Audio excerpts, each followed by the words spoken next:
Christmas is pagan. Christmas is evil. If you celebrate it, you're compromising your faith.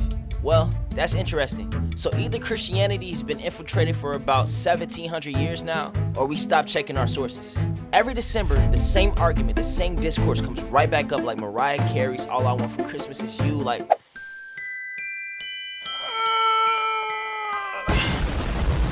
You notice something? These claims feel ancient, but most of them aren't. And I'm gonna challenge you guys to question everything. And we're gonna do 3 things today in this video. Looking at what early Christians actually believe, tracing when the Christmas is evil narrative actually shows up, and asking why fear spreads faster than history. This is in some of y'all church. Christmas has pagan origins. Is that true? You're actually doing a sacrifice. Christmas is demonic. Christmas is a pagan holiday, is what I hear sometimes, but they're wrong. Short answer, probably not.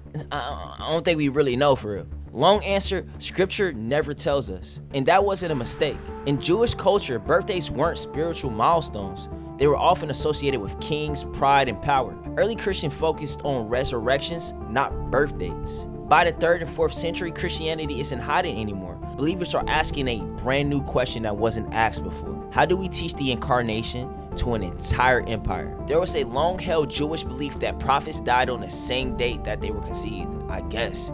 Early Christians believed Jesus was crucified on March 25th, add 9 months, December 25th. And that idea was really popularized by my guy Augustine right here. One of the most influential Christian thinkers in history, his theology shaped Western Christianity, Catholic and Protestant alike. Bro was not naive, not uncritical, and he was very aware of pagan culture. And here's some things that Augustine says.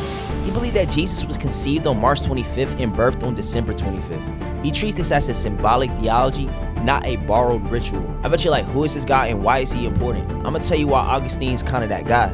He directly addresses pagan accusations. Instead of denying December 25th, he reframes it. Another crucial detail about bro, he does not argue that we took a pagan holiday, that we baptized it and made it holy, that Christ fulfilled a cosmic symbolism already present in creation. Light conquering darkness is theological, not a pagan ownership. Augustine shows that the educated Christians knew all the pagan type of stuff existed and still defended Christmas without embarrassment. Augustine proves it was intentionally defended, not accidentally inherited. If Christians were pagan at its core, you would expect early Christians to avoid it, or later Christians to justify copying it. That's a logical timeline, not a compromise. That's theology, not a pagan cosplay.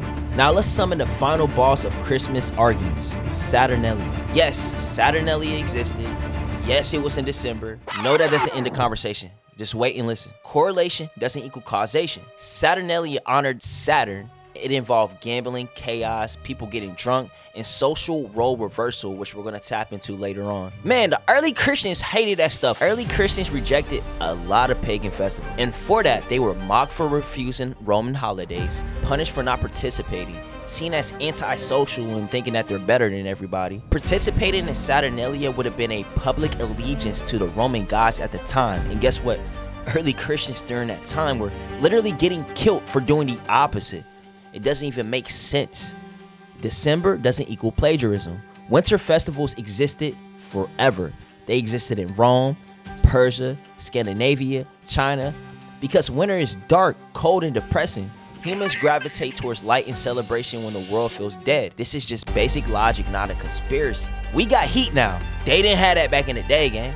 Saturnalia didn't become Christmas. Saturnalia faded as Roman Christianized. It was not preserved, rebranded, or baptized as Christmas. It was not developed in Christian communities, was not centered on teaching of incarnation in theology. Saturnalia had a radically different tone and purpose. There is no historical piece of evidence. You can look it up, and if you find it, place it in the comments and I will take the whole video down. And as I was saying, there's no historical document that says, we stopped Saturnalia and started Christmas instead. That claim appears centuries later, not in Roman records. Wait, so if it appeared centuries later, when did the myth start? The Saturnalia equals Christmas argument gained traction during the Enlightenment era among anti-clerical writers, later picked up by modern thinkers, groups trying to avoid tradition. It is not an ancient Christian critique. It is a modern suspicion projected backwards.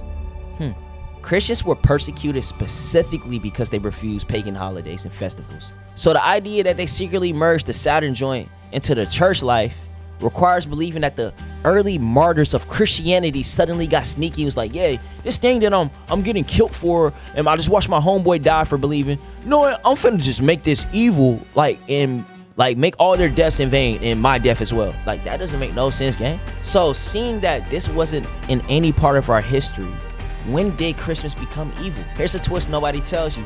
The Christmas is sinful narrative is modern. In the 1600s, English and American Puritans banned Christmas, such as the Massachusetts Bay Colony. Not because of paganism, but because Christmas had turned into the public getting drunk and there was a lot of chaos. Their issue was the behavior that was happening during that time, not its origin. Fast forward to the 1800s and 1900s, certain Protestant movements rejected all church traditions.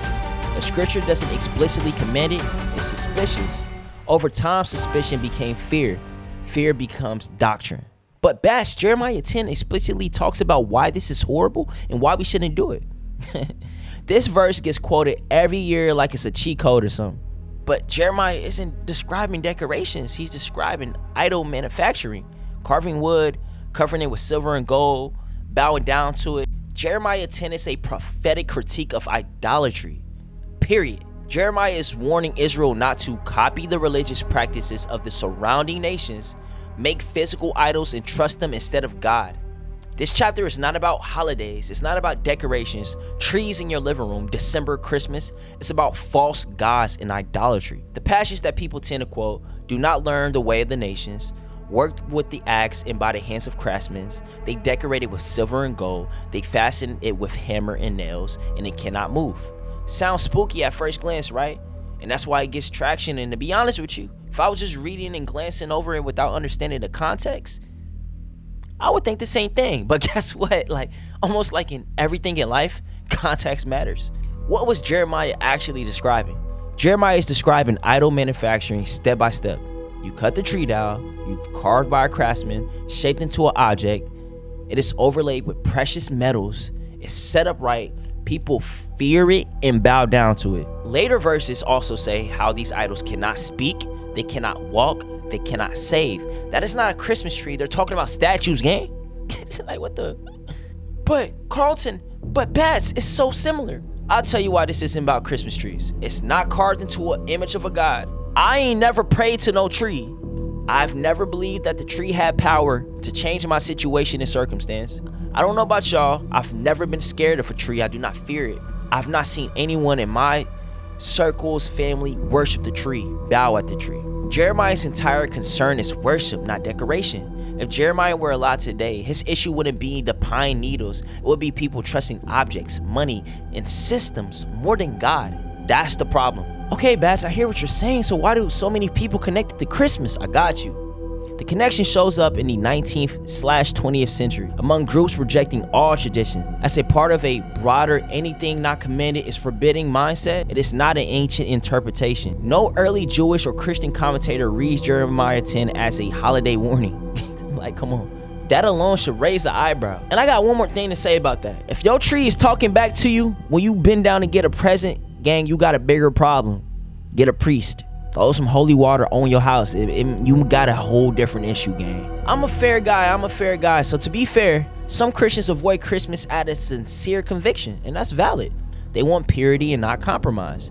That deserves respect. Like, if you feel like you and your family idolize corporations, vanity, money, gifts, if that's something that you don't want your household to succumb to, as a leader in your home, you're fully obliged to do that. But sincerity doesn't equal accuracy. We still test ideas. Paul literally says some honor days and some don't. Unity was the point, not suspicion and condemnation. So how did we get here? Well, fear spreads faster than facts. Fear feels like discernment, but real discernment does homework. Fear simplifies, history complicates. So Bass, what are you saying with this video? You don't have to celebrate Christmas, gang. But you do gotta love your neighbor though. You do have to be honest with our history. If Christmas helps you celebrate Christ, celebrate that with gratitude.